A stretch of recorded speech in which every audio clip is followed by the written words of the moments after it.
Thank you. First of all, let me say to all of you here this evening, thank you for coming out and being here this evening. I'm sure there's a lot of you that could have been doing other things, but to come here to honor the men on the wall and to remember our POWs, MIAs, thank you. To your dignitaries that are here, thank you for being here also. And to all the Vietnam veterans, welcome home, brother. I would like to maybe kind of do this in two parts tonight. I would like to pay my respects to the POW, MIA, and the wall, and then I'd like to maybe tell you a little bit about my personal experience. I'm honored to be here to help salute the men and women who have served and sacrificed to keep America free, and to recognize the families of the missing who continue to hope and pray that their loved ones will one day return home from their wars. Thank you for joining us on this third Friday of September to recognize and remember our nation's prisoners of war and those missing in action. We must also recognize today the 50th anniversary of the Vietnam War. We have the opportunity to not only pause and reflect, but to remember and honor the memory of more than 58,000 men and women who gave so much, the ultimate sacrifice for freedom's sake. There are currently 83,000 Americans listed as missing and unaccounted for going back to the Second World War. That number includes approximately 73,600 American military and civilians from World War II, 7,900 from the Korean War, 1,640 from the Vietnam War, 125 from the Cold War, 1 from Operation El Dorado Canyon over Libya in 1986, 2 from Operation Desert Storm, 3 from Operation Iraqi Freedom, and Army Sergeant Bodog Bergal from Operation Enduring Freedom in Afghanistan, who is the only known POW. 83,000 Americans who have yet to return home from their wars. That number exceeds the population of many small towns in America. Now add that number to that number, their surviving parents, brothers, sisters, and sons and daughters, and you have a huge population of fellow Americans who can continue to grieve in silence every day. My war ended a long time ago. Theirs, sadly, has not. These families go to sleep every night, reliving that faithful telegram or that knock on the door that informed them that their loved one was missing or has been taken prisoner. Many of our 140,000 former POWs continue to bear physical and emotional scars from the brutal treatment they received from years of captivity during World War II, Korea, or Vietnam. Ladies and gentlemen, we cannot walk in their shoes, but we can reassure them that the Veterans Organization, like the VFW, will never rest until our nation has obtained the fullest possible accounting of all our missing. And that we will continue to fight on Capitol Hill for better health care and benefits for all veterans, service members, and their families. We are blessed to live in the only country that actually cares about the recovery and return of our missing soldiers, sailors, airmen, Marines, Coast Guard, and civilians. America's full accounting mission falls squarely on the shoulders of 600 dedicated military and civilian members of the Joint POW-MIA Committee Command and Defense POW Office. They carry on this time-honored military tradition of never leaving a buddy behind on the battlefield, and they carry on the mission despite the difficulties, ties to the weather and terrain, and regardless of the time involved. They carry on because they know that out there somewhere there's an American family who deserves to know what happened to a loved one sent off to war so many years ago. And they carry on the mission fully, knowing, therefore, but the grace of God, go I. Those involved in full accounting mission helps to identify approximately 75 to 100 MIAs every year. Like 20-year-old Marine Corporal PFC Manley F. Winkley from Indianapolis, Indiana, whose body was not recovered after being killed in action in November 1943 on the Pacific island of Tawara. Or 20-year-old Navy Sergeant Charles L. Scott from Lynchburg, Virginia, who was reported missing in action from fighting at the Chosin Reservoir in North Korea in December of 1950. Or 26-year-old Navy Lieutenant L. Laws of West Sacramento, California, whose F-8 aircraft was shot down over North Vietnam in April 1966. Or 26-year-old Air Force Larry J. Hanley from Walla Walla, Washington, whose F-105 aircraft was shot down over Laos in 1969. Americans perform humanitarian missions all around the world, yet the full accounting mission is the only humanitarian mission our government performs solely for the benefit of our fellow citizens. Their work is extremely difficult and dangerous, yet they perform each investigation and recovery operation with a solemn pledge to return a fellow American home to a waiting family. The MIA families themselves also celebrate every new identification as if it was their own, because they know out there somewhere is an American family who finally has closure after so many years of waiting. The VFW stands behind these families who continue to burn the candle of hope, and we are actively engaged at the highest levels to help our government perform the most humanitarian of all humanitarian missions. The VFW is the only veterans organization to send its senior leadership to Vietnam every year since 1991 to ensure their government understands how important the full accounting mission is to America's veterans and to the American people. We also know that other veterans organizations, we are the only veterans organization sent its senior leadership to Moscow every year since 2004, and for the past several years to the People's Republic of China, all in an effort to help our government gain deeper access to the military archives to help determine the fates of thousands of missing servicemen from World War II, Korea, Vietnam, and the Cold War. We engage with these foreign governments and their veterans organizations on a humanitarian level.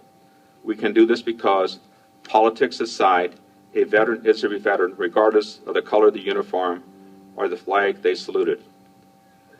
Our wars are over. Now let us work together to bring closure to the families who continue to wait. America has risen to the greatness on the shoulders of ordinary citizens who refuse to shrink from the responsibility of citizenship and who selfishly paid the highest price to preserve peace and freedom. From the mountains and ocean to the deserts and jungles, our brave men and women in uniform today go where duty calls them.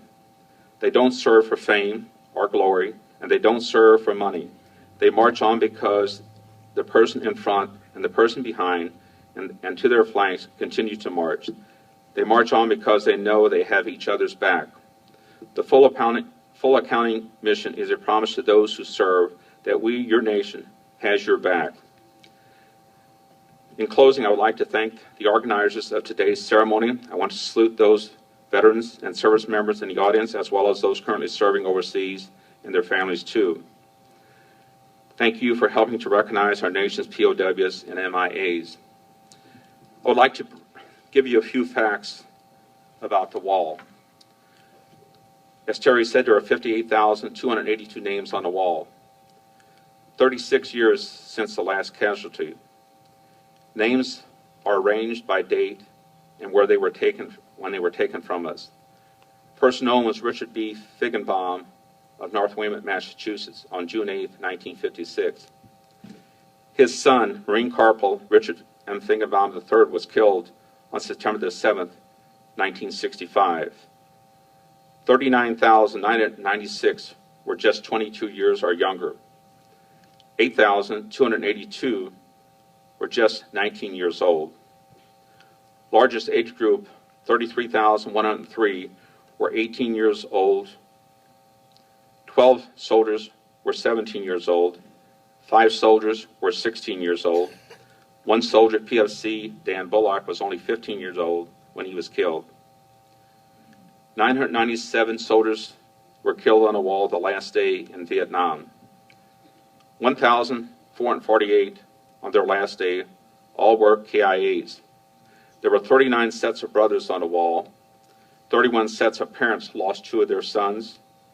8 women on the wall, those that were nursing the wounded.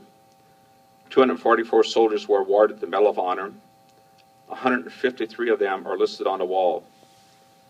Most casualty deaths on a single day was on January 31st, 1968, with 245 deaths. The most month that soldiers were killed was on May 1968. In the month of May, 2,415 deaths. I served in Vietnam in 1968. I arrived in country on the 20th of January in Long Binh, Bien Hoa. I was there approximately a week, and my platoon got orders to go north. We loaded on the ship and went up on the coast of Vietnam. We pulled into the harbor and waited for the rest of our company because they got orders 2 days later to join us. When I pulled into harbor, there was approximately 12 bodies floating in the bay, and that's when Tet broke out. They tried to blow the bridge up across the harbor there. We waited there approximately 2 weeks and was supposed to go north through Hue and that, but the bridges were blown out. So we loaded back on the ship and traveled up to the mouth of the Qua Viet River and went inland about 6 miles to Dong Ha, which is about 18 miles below the DMZ. When we arrived there, it was the monsoon season. We had set up camp, tents, sandbags, and we were immediately pressed into operations there. Half of our company would travel back and forth about a quarter of a mile to the town where the river was to haul ammunition supplies. Dong Ha was mostly a Marine camp. The other half of us went out to the outlying camps, Camp Evans, Jane, the other camps that were in the area up there.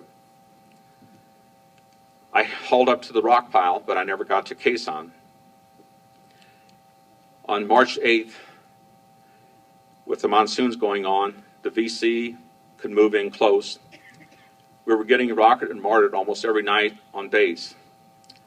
We would have to get up out of our tent, go lay in a ditch in the mud, and it would come back in. About every 2 hours, they would start like 10, 12, 2, 4, and 6.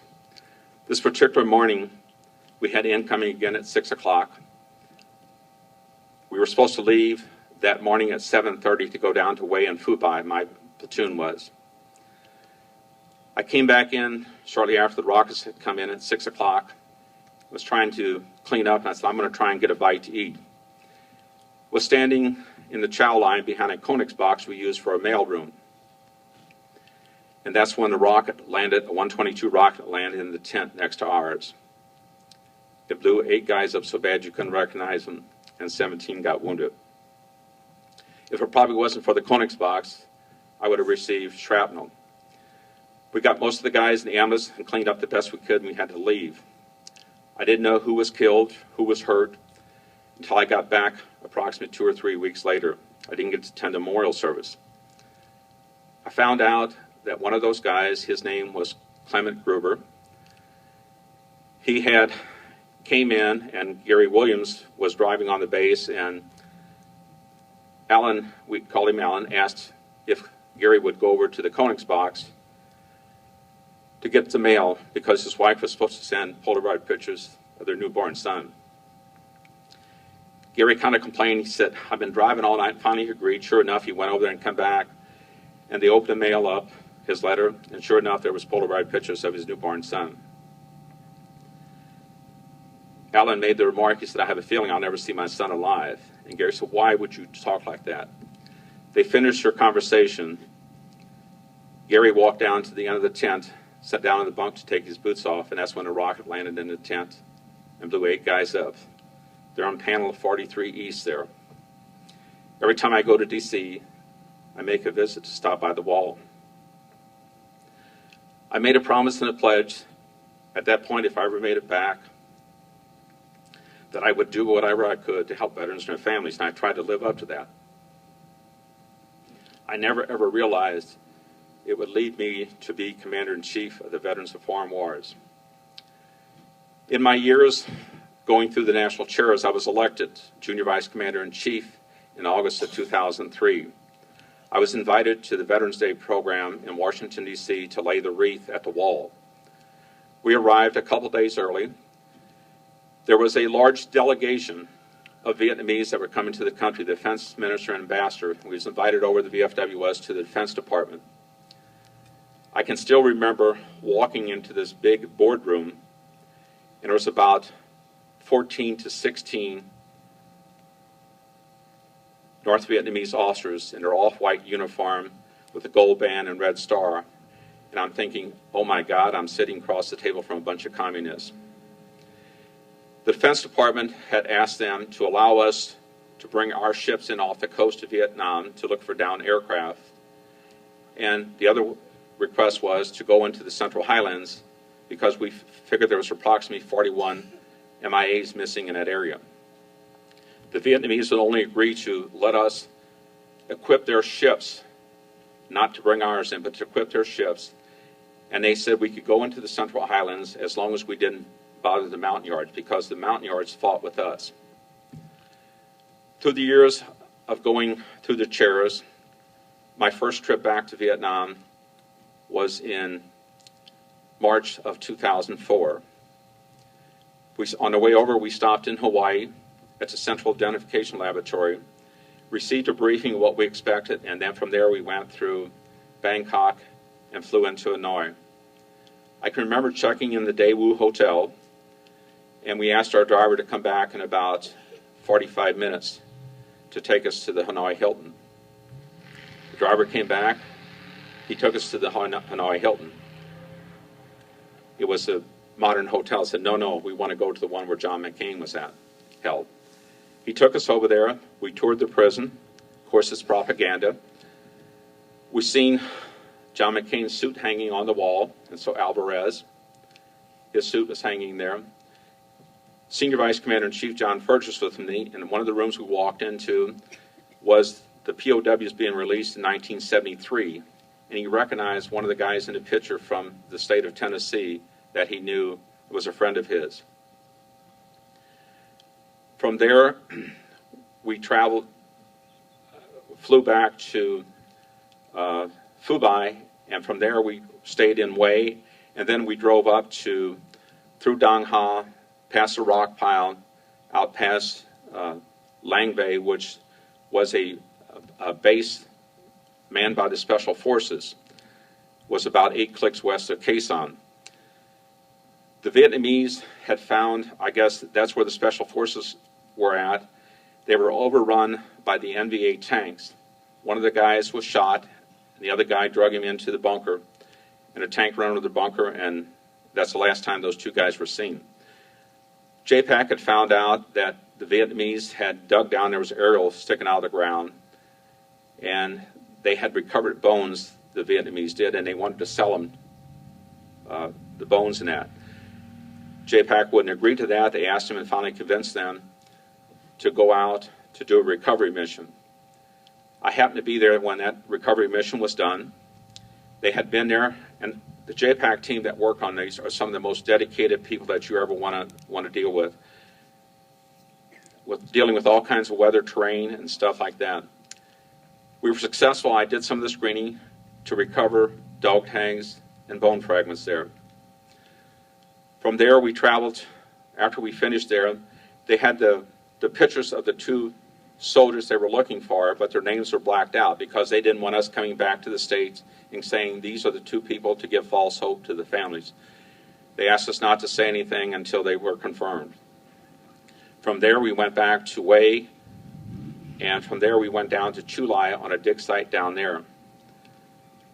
There was 2 soldiers that was on patrol. They were killed. They were buried in a bunker. They recovered their remains. On my last trip back to Vietnam, I went to Hanoi. We were to go about 120 miles north of Hanoi into a tea field in the mountains. There was an F-18 shot down. The 2 pilots were buried. The Vietnamese said in it. There was 5 bunkers along the ridge there. They had excavated 3 of those bunkers. They still had 2 more to go before we had to leave. I want to give credit to the dedicated people of the JPAC team that going out and doing what they do every day, and they volunteer to do this work.